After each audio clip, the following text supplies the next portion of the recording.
Hey everyone, it is Ed Gutowski, and what I wanted to do was to create a lecture in which we talk about rhetoric and argument because C1001 is a class that focuses solely on rhetoric and argument, and it is always loads of fun, right? English C1000 is a great class, whether I'm teaching it in a ground course or online. Students really like the ideas that we'll look over with regards to rhetoric and argument. So there's a couple things we have to do as we spend these 8 weeks together, right? Before we can talk about argument, we have to talk about rhetoric because rhetoric and argument are linked. You can't have one without the other. So what we first want to do is to define the term rhetoric. And in a ground class, what I normally do is I would sit down and I'd tell students, take out a piece of paper and define the term rhetoric. How do you define rhetoric? And it is hilarious if you look at my ground class because you can see students panicking. You can see guys that are starting to sweat and think about dropping class. Girls are crying. And, in some cases in an online class, you might feel that way too. You might be like, I don't know what rhetoric is, right? I have no clue. So if you're in that position, you're in a great class because what we're going to do is we're going to break down rhetoric into real simple 3 easy parts, right? So in a ground class, I might, ask students and say like, okay, how many students have never heard the term rhetoric? There's maybe a few students that have never heard the term rhetoric, but just about most of the class has heard the term rhetoric. And then I'll ask the students, how comfortable they were with them defining rhetoric. And that's when they kind of feel a little bit uncertain.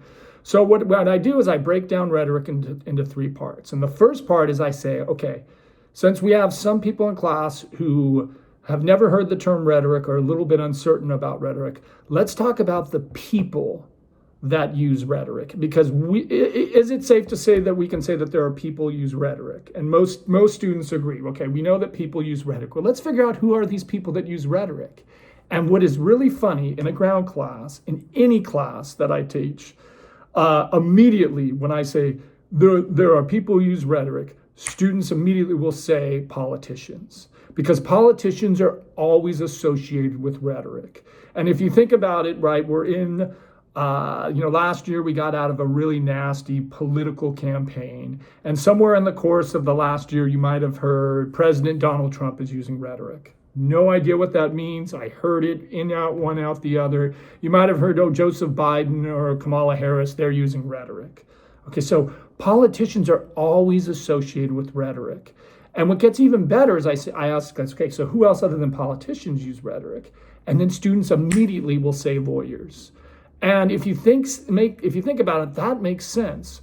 Lawyers would use rhetoric, right? That's how we can link rhetoric to argument, because we pay lawyers to argue for us, right? We give lawyers money so they'll argue in a case of law for our benefit, right? So first 2 people we can think about who uses rhetoric. We can talk about politicians. We can talk about lawyers.